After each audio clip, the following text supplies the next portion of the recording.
Assalamualaikum warahmatullahi wabarakatuh. Halo semuanya, selamat berjumpa kembali di kajian Kristologi dan media dakwah Islam atau kajian Kristologi dan studi perbandingan agama. Kajian Kristologi dari sudut pandang Islam. Pada kesempatan kali ini saya mau mengupas dan membahas mengenai pokok bahasan atau judul yang mungkin kelihatan aneh, kelihatan asing, judul yang mungkin jarang Anda dengar, judul yang mungkin selama ini jarang Anda dengar.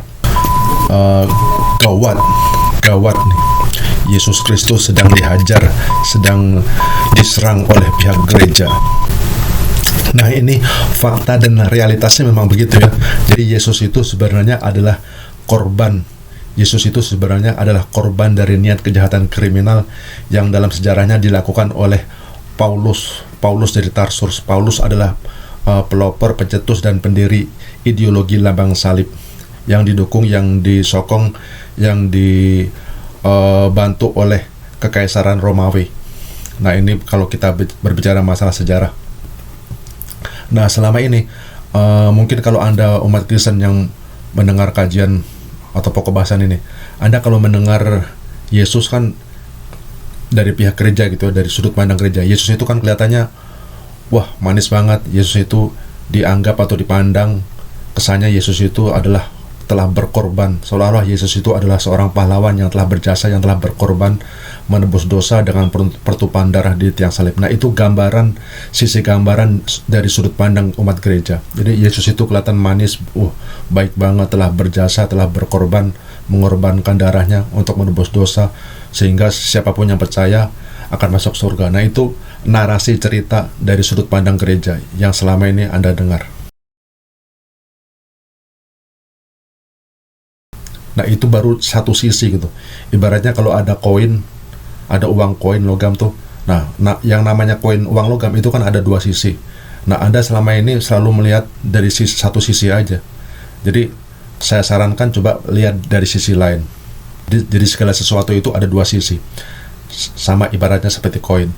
Nah, jadi saya harapkan Anda melihat dari sisi lain juga gitu. Jadi agama Kristen, ideologi lambang salib, ajaran menyimpang, buatan Paulus, mungkin kelihatannya manis, kelihatan indah, cinta kasih dari pihak sisi gereja. Tapi kalau Anda pandang dari sisi lain, nah itu sebenarnya banyak sekali kecurangan, kebohongan, banyak penipuan, banyak kemunafikan yang sebentar lagi akan saya buktikan, akan saya tunjukkan. Coba aja gini ya, kalau Anda umat Kristen melihat dan menyaksikan video ini, coba Anda renungkan, Anda pikirkan, dan Anda hayati nih.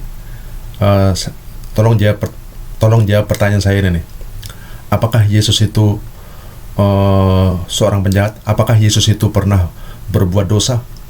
Apakah Yesus itu pernah berbuat dosa? Apakah Yesus itu melakukan kesalahan? Apakah Yesus itu seorang koruptor? Tentu saja tidak. Apakah Yesus telah melakukan kesalahan? Tidak. Katanya Yesus itu kan tidak berdosa, tidak bersalah, kata umat gereja. Nah, kalau Yesus tidak pernah bersalah, Yesus tidak pernah berdosa, kalau Yesus itu bukan pelaku penjahat kriminal, kalau Yesus itu tidak melakukan kesalahan, terus argumentasinya kenapa dia mau dipaksa, mau dibunuh, mau dicincang, mau di setengah telanjangin, terus mau dibunuh, mau digantung di tiang salib? Coba, ini kan nggak benar gitu. Niat rencana untuk membunuh orang baik-baik yang tidak bersalah dan tidak berdosa, nah itu sendiri udah nggak benar gitu. Yesus orang baik-baik yang tidak bersalah, tidak berdosa, terus ngapain mau disiksa, mau dicincang, mau digantung, mau dibunuh lagi? Nah, itu udah nggak benar. Nah, terus udah gitu ditumpuk lagi. Jadi ini kejahatannya tumpuk menumpuk. Yesus orang baik-baik yang tidak bersalah kok mau dibunuh? Nah, udah gitu abis gitu Yesus disuruh menanggung dosa dan beban orang lain, sementara Yesus sendiri tidak melakukannya. Ini kan nggak benar gitu. Jadi ini akar dan dasarnya dari sini gitu. Coba aja Anda renungkan secara baik-baik, secara mendalam. Yesus itu tidak berdosa gitu. Yesus itu tidak bersalah. Yesus itu bukan penjahat. Terus kenapa kalian umat gereja, umat Kristen terus memaksa dan ngotot, nekat mengatakan bahwa Yesus harus mati, harus dibunuh. Itu kan nggak benar gitu. Nah, niat rencana untuk membunuh orang baik-baik yang tidak bersalah dan tidak berdosa, nah itu sendiri udah nggak benar gitu. Nah, dasar dan akarnya dari situ dulu gitu. Ini ibarat benang kusut ya. Jadi konflik agama itu ibaratnya seperti kayak benang kusut gitu.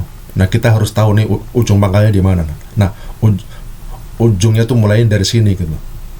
Awalnya dari sini gitu. Kalau kita mau studi banding, kalau mau memecahkan persoalan, teka-teki misteri. Nah, ujung pangkalnya tuh dari sini. Ibaratnya kayak benang kusut. Nah, ujungnya itu dari sini. Yesus itu orang baik-baik, tidak berdosa, tidak bersalah. Nah, terus kenapa mau dibunuh gitu? Udah gitu ditumpuk dan ditambah lagi kesalahannya orang gereja itu. Terus Yesus disuruh menanggung dosa dan beban kesalahan orang lain. Nah, ini udah nggak benar gitu. Ini nggak adil gitu. Nah, maka prinsipnya di mana tidak ada nilai-nilai keadilan, maka selamanya di situ tidak ada nilai-nilai kebenaran. Tolong dicamkan baik-baik itu.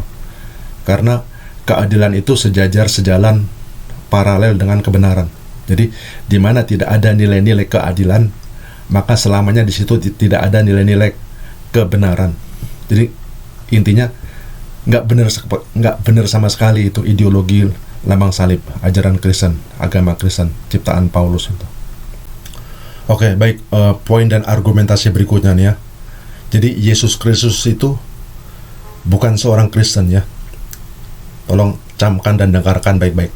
Yesus itu bukan seorang Kristen gitu, dan dia tidak pernah mengajarkan agama Kristen.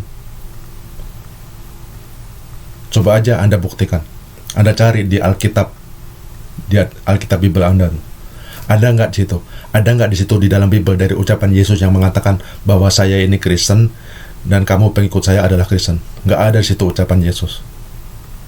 Jadi Yesus itu bukan Kristen dan dia tidak pernah mengajarkan agama Kristen. Agama Kristen itu adalah ciptaan buatan Paulus yang disokong, yang didukung dan di-backing oleh kekaisaran Romawi pada abad pertama itu. Oke, baik. Jadi silakan Anda renungkan, Anda resapi, dan Anda hayati secara mendalam ya. Jadi Yesus itu adalah korban, Yesus itu adalah tumbal gitu. Yesus itu adalah korban dari niat kejahatan kriminal yang dilakukan oleh umat Yahudi, oleh para kaum Farisi dan Sadusi, terutama Paulus itu, pencipta ideologi lambang salib. Nih, coba aja Anda renungkan ya, Anda pikirkan dan Anda hayati secara mendalam ya. Itu waktu di abad pertama, waktu Yesus datang, diutus oleh Tuhan. Yesus kan orang baik-baik. Yesus datang untuk memberi petunjuk dan pedoman hidup kepada umat Yahudi. Terus umat Yahudi membangkang, melawan, dan gak percaya, gak beriman sama Yesus. Terus Yesus dibilang Al-Masih palsu. Yesus dibilang anak haram, anaknya Maria. Bahkan di kitab Talmud itu Yesus dibilang anak haram. Yesus dikatakan anak haram karena Maria telah diperkosa oleh prajurit Romawi. Yesus dituduh sebagai Al-Masih palsu oleh kaum Farisi dan kaum Sadusi. Nah, makanya mereka berniat mau membunuh dan menyalib Yesus. Makanya mereka mau membunuh Yesus. Nah, ini kan sebenarnya kasus pembunuhan, ini kasus kejahatan gitu. Coba aja Anda renungi. Jadi ya, ibaratnya ini ada dua grup, ada dua kelompok nih. Yang satu berniat mau membunuh dan menyalib Yesus. Terus yang satunya, satu grup lagi, mengarang dan membuat cerita, membuat dongeng, hayalan, fiksi, seolah-olah akhirnya kasus pembunuhannya jadi kelihatan manis, kelihatan indah, kelihatan menarik. Oh iya, Tuhan itu sayang banget sama hambanya. Akhirnya Tuhan mengutus anaknya yang tunggal untuk berkorban menebus dosa. Coba aja, gimana sih logikanya? Dari hasil pembunuhan, kok bisa jadi muncul agama baru gitu? Coba Anda pikirkan kalau Anda umat Kristen ya. Ini pertanyaan yang sederhana, logika sederhana aja deh. Kalau seandainya umat Yahudi waktu itu nggak membunuh Yesus, kalau seandainya umat Yahudi waktu itu di abad pertama tidak membunuh Yesus, apakah ada agama Kristen saat ini? Coba Anda renungkan, Anda jawab tuh. Kalau seandainya umat Yahudi waktu itu tidak berniat membunuh Yesus, apakah kira-kira ada agama Kristen saat ini? Tentu saja tidak. Jadi dengan kata lain, agama Kristen itu muncul hasil dari perbuatan Yahudi yang berniat dan berencana untuk membunuh Yesus. Ini kan hukum sebab akibat. Hukum sebab akibat sederhana tuh ya. Jadi ada sebab, ada akibat. Kalau nggak ada sebab, nggak ada akibat. Ada akibat karena ada sebabnya. Penyebabnya apa? Karena umat Yahudi melawan, membangkang, dan mau membunuh Yesus. Nah, dari hasil kejahatan Yahudi inilah akhirnya muncul, berakibat timbulnya agama baru yang menggunakan dan menjadikan Yesus sebagai tumbal, menjadikan Yesus sebagai korban. Jadi Yesus itu adalah korban kejahatan gitu. Sekali lagi yang terus saya tekankan nih. Terus pertanyaannya, kok bisa ya Yesus itu korban dari kejahatan, kok bisa langsung dipelintir, dibalik 360 derajat, terus diganti slogan dan spanduknya. Yesus dikatakan, Yesus telah berkorban. Yesus telah berkorban. Jadi kesannya seolah-olah Yesus itu adalah pahlawan yang telah berjasa, yang telah berbuat kebaikan, mengorbankan diri. Ini kan dua kata yang berbeda. Korban, antara korban dan berkorban itu kan dua hal yang berbeda. Coba Anda renungkan, korban dan berkorban itu dua kata yang konotasinya udah berbeda gitu. Yesus itu korban dari kejahatan kriminal. Kok ia berubah jadi berkorban, seolah-olah Yesus itu kayak pahlawan gitu. Nah, disinilah letak kejahatan pembodohan masalahnya di sini. Lambang tiang salib, ideologi lambang salib, dianggapnya manis, dianggapnya indah, digantung di dinding, di gereja, di kaos, di tato, di kalung, lambang salib. Orang nggak menyangka dan mengira kalau itu adalah lambang kejahatan. Nah, jadi kalau Anda sekalian umat Kristen, umat gereja yang menyaksikan video ini, tolong ya, saran saya, mindset Anda tuh dirubah, cara berpikir Anda, pola berpikir Anda, mindset Anda tuh dirubah gitu ya. Jangan berburuk sangka, jangan terlalu fanatik, jangan mempercayai sesuatu sebelum dipelajari, sebelum diteliti, sebelum diinvestigasi kebenarannya. Jangan cuma mengikuti sesuatu secara membabi buta, jangan cuma mengekor, belajar gitu ya. Oke, poin dan argumentasi berikutnya nih ya. Jadi fakta dan realitasnya, sejarahnya nih ya, Yesus Kristus itu tidak pernah mati dan tidak pernah disalib. Jadi Yesus Kristus itu tidak pernah mati dan tidak pernah disalib. Saya buktikan semuanya dari Alkitab Bible Anda. Dari Al-Quran sudah jelas, surat An-Nisa 157 disebutkan dalam Al-Quran, wa ma qataluhu wa ma salabuhu walakin syubbiha lahum. Mereka tidak membunuhnya dan mereka tidak menyalibnya, melainkan orang lain yang diserupakan. Saya udah kupas di channel video saya tuh, bahwa Yesus tidak pernah mati dan tidak pernah disalib. Jadi yang mati disalib itu adalah orang lain, Judas Iskariot. Jadi yang telah mati disalib itu adalah Judas Iskariot, murid Yesus yang telah mengkhianati Yesus. Nah, itu dia yang disalib. Sementara Yesusnya selamat, diangkat ke sorga. Jadi sadarlah, buka mata, buka hati, buka pikiran, belajar dan diteliti gitu. Jangan cuma mengekor, jangan cuma ikut-ikutan. Jangan sampai sia-sia percuma ibadah. Nah, argumentasi lain ini, coba Anda renungkan, Anda hayati, Anda pikirkan secara mendalam ya. Ada dua kelompok nih ya, umat Kristen dan umat Islam nih. Umat Kristen, umat gereja bilang, Yesus itu harus mati disalib, Yesus itu harus disalib, Yesus itu harus dibunuh, Yesus harus dicincang, Yesus harus dibunuh dan harus mati disalib. Saya bilang kan, Yesus itu orang baik-baik, Yesus itu tidak bersalah, Yesus itu tidak berdosa, Yesus itu bukan koruptor, Yesus itu bukan penjahat. Terus ngapain kalian umat gereja nekat memaksa bahwa Yesus harus mati disalib? Itu kan itu nggak benar gitu. Nah, umat Islam, nah ini baik banget nih. Umat Islam itu justru sayang banget, cinta banget sama Yesus. Umat Islam itu justru membela Yesus. Buktinya apa? Umat Islam mengatakan dan membuat pernyataan bahwa Yesus itu orang baik-baik, Yesus itu tidak bersalah, tidak berdosa, Yesus itu harus diselamatkan, Yesus itu jangan dibunuh. Jadi dua kubu nih, dua kelompok nih ya, tuh. Umat Kristen dan umat Islam. Yang satu mengaku dan memaksa, oh Yesus harus mati disalib, Yesus harus mati disalib. Ini kan nggak benar. Berarti yang mengatakan, yang mempercayai dan mengakui, yang berkoar-koar bahwa Yesus harus mati disalib, nah itu kan orang jahat gitu. Pembunuh, berarti pembunuhnya Yesus. Nah yang satunya umat Islam mengatakan Yesus itu orang baik-baik, Yesus jangan dibunuh, Yesus itu orang soleh, Yesus itu tidak bersalah, Yesus selamat, Yesus selamat.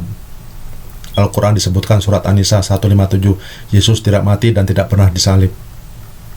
Yang disalib adalah orang lain, Judas Iskariot, murid Yesus yang mengkhianati dia tuh. Nah coba Anda renungkan, Anda pikirkan secara mendalam tuh. Kalau Anda benar-benar mencari kebenaran tuh ya, tolonglah berpikir secara jernih, berpikir secara waras, berpikir secara akal sehat. Mana dua kelompok yang benar ini, Kristen atau Muslim nih? Kan udah jelas banget ini. Kayak pelajaran sederhana, pelajaran anak SD pun ngerti.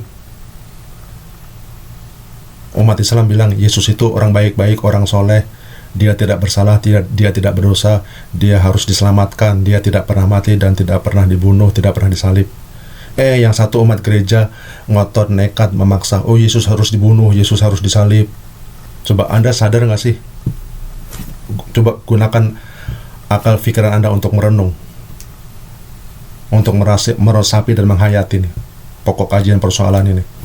Nah ini berikutnya poin-poin dan argumentasi menarik yang mau saya bagikan ya.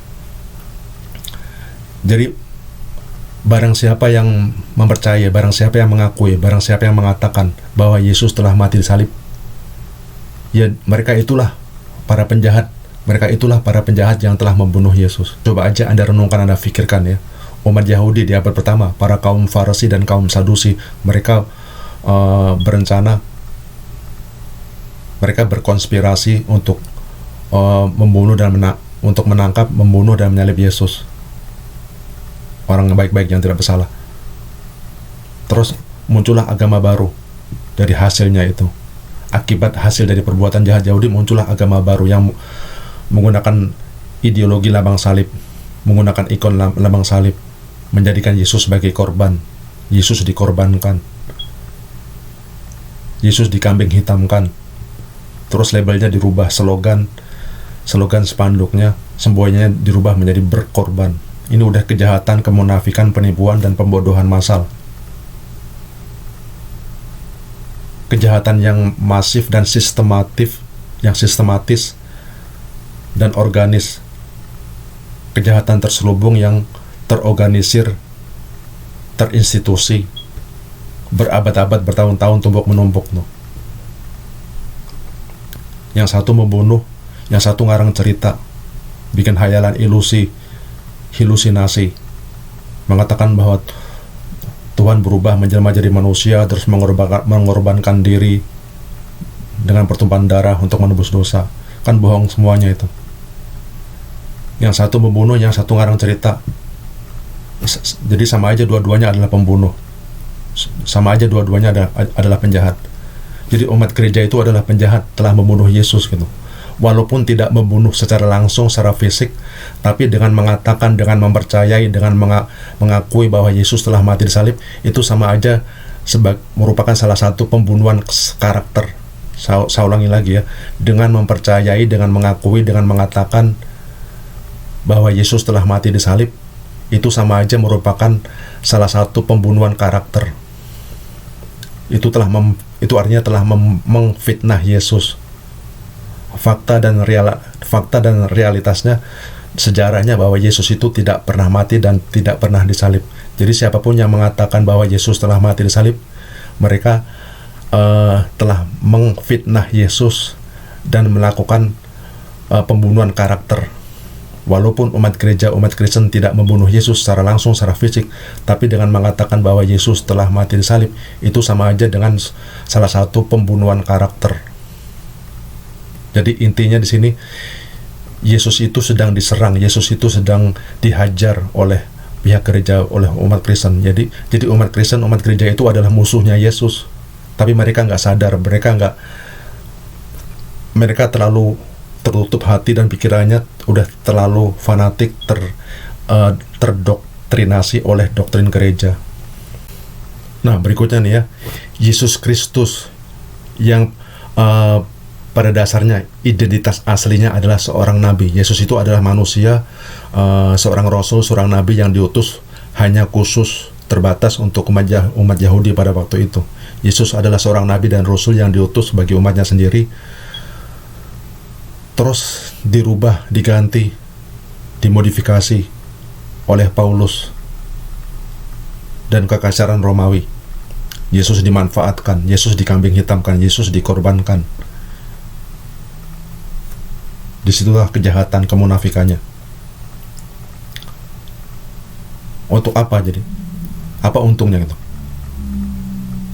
Karena bermanfaat bagi mereka gitu. Dengan mengorbankan Yesus, akhirnya kan mereka jadi bebas. Hore, bebas, merdeka. Nggak ada hukum, nggak ada aturan lagi. Jadi hukum Tuhan udah diganti, udah di-substitute. Hukum Tuhan udah diganti dengan sistem penebusan dosa itu. Makanya di Eropa, di Amerika, di negara barat, mayoritasnya adalah agama Kristen. Karena memang agama Kristen itu kan munculnya di Eropa, di Roma tuh, dekat Italia. Kenapa agama Kristen markas dan pusatnya ada di Vatikan, di Roma, Italia, kan di Eropa? Karena memang itulah agama buatan orang-orang putih, orang-orang kulit putih. Agama Kristen, ideologi lambang salib adalah agama orang-orang bule, orang-orang putih. Agama orang-orang bule kulit putih, supremasi kulit putih, sehingga orang bisa bebas merdeka dengan gaya hidup barat yang free lifestyle. Itu gaya hidup bebas dari hukum, bebas dari segalanya, bebas dari aturan, bebas dari hukum Tuhan. Hukum Tuhan udah nggak ada karena udah diganti dengan sistem penebusan dosa. Yang penting percaya, dibaptis, haleluya, cuma percaya mengekor, udah. Itulah sebabnya kenapa Yesus itu menguntungkan, sangat menguntungkan bagi mereka. Yesus dikorbankan. Oke, baiklah, berikutnya nih. Bila Anda umat Kristen, bila Anda umat gereja, silakan buka Alkitab Anda nih. Silakan buka Alkitab Anda. Saya tunjukkan referensi ayat, saya tunjukkan dalil dan bukti referensi ayat nih ya, biar nyambung nih. Yohanes 7:19 nih. Yohanes 7:19. Nih, Yesus berkata nih, "Bukankah Musa telah memberi hukum Taurat kepadamu? Bukankah Musa telah memberikan hukum Taurat kepadamu? Namun tidak seorang pun di antara kamu yang melakukan hukum Taurat itu. Mengapa kamu berusaha membunuh aku? Mengapa kamu berusaha membunuh aku?" Nah, terus berikutnya nih, kata Yesus nih, Matius 5:21. Matius 5 ayat 21. Yesus berkata, "Jangan membunuh. Jangan membunuh. Siapa yang membunuh harus dihukum." Nah, jadi siapa yang membunuh Yesus tuh? Siapa yang berencana berniat membunuh Yesus tuh? Umat Yahudi dan umat Kristen, umat gereja tuh. Tadi yang sudah saya jelaskan sebelumnya.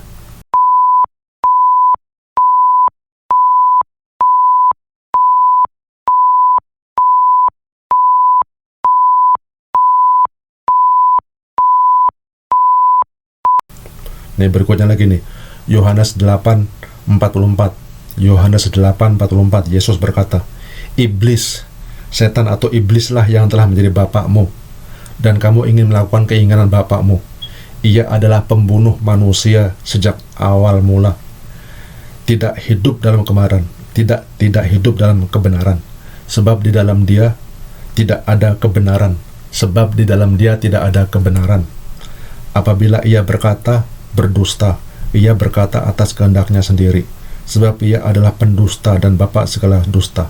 Nah, Yohanes 8:44 jelas tuh. Jadi iblislah sumber yang telah membisiki manusia untuk membunuh orang baik-baik.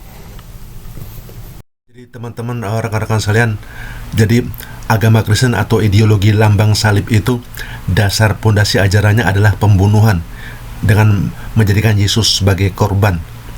Nah, karena faktanya tidak ada hasil kejahatan yang menghasilkan buah kebaikan ataupun kebenaran, maka artinya bisa dipastikan bahwa setiap hal yang didasari dengan pembunuhan itu pasti semua pengakuan, kepercayaan, dan perkataan para pekerja gereja, para pastor dan pendeta itu 1000% dusta, bohong, dan sia-sia percuma belaka.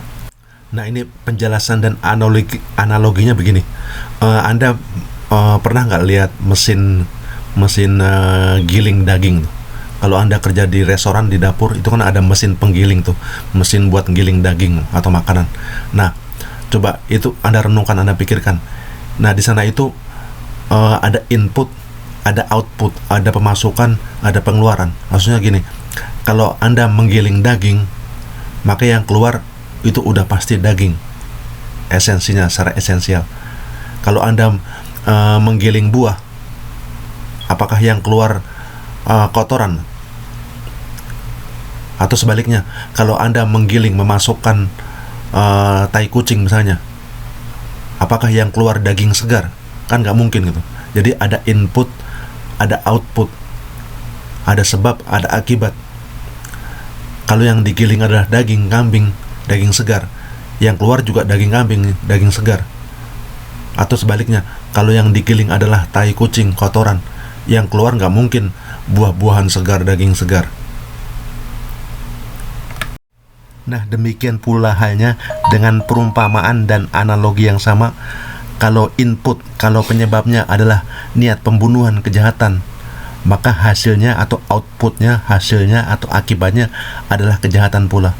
Jadi, kalau awal mulanya inputnya adalah niat Yahudi untuk membunuh Yesus, maka outputnya atau akibatnya, hasilnya semua ajaran gereja yang berkenaan atau yang berkaitan, yang mengatasnamakan Yesus itu semuanya ngibul, bohong, dusta, dan penipuan belaka. Nah, ini seolah-olah seakan-akan umat Kristen itu berterima kasih kepada umat Yahudi. Seolah-olah seakan-akan umat Kristen mengucapkan terima kasih kepada umat Yahudi. Hai umat Yahudi, makasih ya atas usaha dan niat kejahatan kamu untuk membunuh Yesus. Karena hasil perbuatan niat kejahatan kamu, akhirnya kita jadi bisa ngarang dan bisa bikin cerita dongeng. Oh, bilang aja Tuhan itu maha kasih, cinta banget sama manusia. Akhirnya dia turun ke bumi untuk menebus dosa. Akhirnya gara-gara ulah dan perbuatan kamu umat Yahudi, kita umat Kristen jadi punya Tuhan dan juru selamat gitu. Dan jadi seperti yang tadi udah saya bilang, ibarat benang kusut. Jadi konflik agama itu ibaratnya kayak benang kusut, ujung pangkalnya tuh harus di mana. Jadi Anda harus tahu. Jadi awalnya tuh dari sini gitu. Yesus orang baik-baik, tidak bersalah, tidak berdosa. Yesus bukan koruptor, Yesus bukan penjahat. Terus ngapain mau dibunuh gitu? Yang nekat, yang memaksa, yang ngotot, yang mempercayai bahwa Yesus telah mati digantung di tiang salib, yang mereka itulah adalah penjahat. Jadi apapun dasarnya, apapun alasannya, kalau dasar awal mulanya, pondasi dasarnya aja adalah dari niat pembunuhan, nah maka yang sisa-sisanya tuh, yang semuanya udah embel-embelnya tuh, yang segala macam embel-embel tuh udah bohong semuanya, udah ngaco semua, penipu semua, nggak ada yang benar, sia-sia percuma. Jadi apapun yang dipercaya oleh umat gereja, oleh para pastor, para pendeta, yang mereka khotbahkan, yang mereka dakwahkan, haleluya, setiap hari Minggu, terus seriosa, paduan suara, terus bakti, ibadah kemingguan, KKR, penyembuhan, segala macam, itu udah bohong semuanya, sia-sia. Seperti yang tadi Yesus bilang tuh, apabila mereka berkata berdusta, tidak ada kebenaran dalamnya. Jadi apapun yang dikhotbahkan oleh para pendeta, para pastor, para bishop, itu udah bohong semuanya, ngaco semuanya, penipu semuanya. Karena dasarnya adalah pembunuhan gitu. Kalau dasar awalnya adalah pembunuhan, ya udah segala macamnya, sisa-sisanya tuh udah kamuflase, bohong semuanya, nipu semuanya. Ini bukan ucapan saya, ini ucapan Yesus sendiri itu ya. Yohanes 8:44. Jadi iblislah yang menyuruh dan membisiki manusia untuk membunuh orang baik-baik. Nah, kalau dasar awal mulanya adalah pembunuhan, ya udah sisanya udah nggak benar semuanya gitu, udah ngaco semuanya. Ngerti nggak sih? Oke, ini Oke, baik, nih berikutnya nih. Saya akhiri dengan ayat dari Al-Quran juga nih. Saya kutip ayat Al-Quran untuk mengakhiri pokok bahasan ini. Surat An-Nahl, surat 16, 63. Saya bacakan terjemahannya aja nih ya. Surat An-Nahl, surat 16, 63, Al-Quran nih. Demi Allah, sesungguhnya kami telah mengutus rasul-rasul kami kepada umat-umat sebelum kamu. Tetapi setan menjadikan umat-umat itu memandang baik. Tetapi setan menjadikan umat-umat itu memandang baik perbuatan mereka. Perbuatan mereka yang buruk itu. Maka setan telah menjadikan pemimpin mereka itu di hari itu, dan bagi mereka azab yang sangat pedih. Oke, baik, demikianlah teman-teman semuanya, saudara-saudara semuanya. Bagi teman-teman semuanya yang berhati jernih, yang berbuka pikiran, berbuka hati, silakan direnungkan, silakan dihayati, silakan direnungkan. Saya tidak akan mengupasnya secara panjang lebar. Mudah-mudahan apa yang saya sampaikan ini merupakan pokok bahasan yang singkat, padat, tapi sangat keras dan sangat tajam ini memang. Silakan Anda lihat di video-video lain saya di channel saya. Banyak pokok bahasan dan judul yang berbeda di channel saya yang udah saya kupas. Yesus itu bukan Tuhan, saya kupas secara terperinci. Yesus itu bukan anak Tuhan, udah saya kupas secara terperinci juga. Yesus tidak pernah mati dan tidak pernah disalib, sudah saya kaji, saya kupas secara terperinci juga. Silakan berhati dan berpikiran secara terbuka, jangan terlalu fanatik. Demikian saja, saya akhiri pokok bahasan ini. Mudah-mudahan berguna, mudah-mudahan bisa bermanfaat. Kurang lebihnya mohon maaf. Wabillahi taufiq wal hidayah, wa akhiru dawana walhamdulillahi rabbil alamin. Wassalamualaikum warahmatullahi wabarakatuh.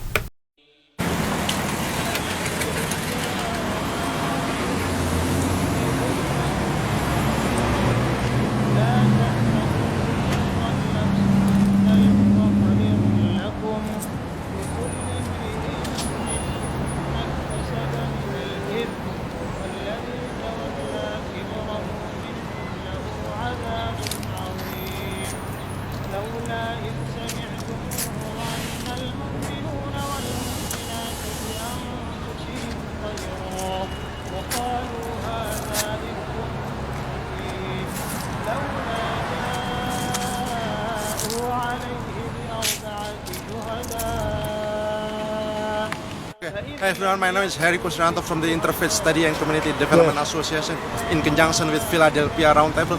So I'm here at the Oregon Avenue and down at South Philly, try to have community outreach. The goal is try to promote our organization. Our goal is try to bring a better understanding, try to promote and to promote the dialogue and discussion. Our organization called Interfaith Study and Community Development Association. We've been here for several years. Our goal and our purpose is try to create a better understanding to bring people together from different walk of life, different faith, different religious belief, and different persuasion. So again, don't forget to subscribe. Visit our website at www.ifs-cda.web.com. Don't forget to visit our YouTube video channel. Subscribe, leave any comment, send me a message, or send me an email at h_kusrianto@yahoo.com. So again, thank you for tuning in, thank you for watching, and I will see you soon in the near future.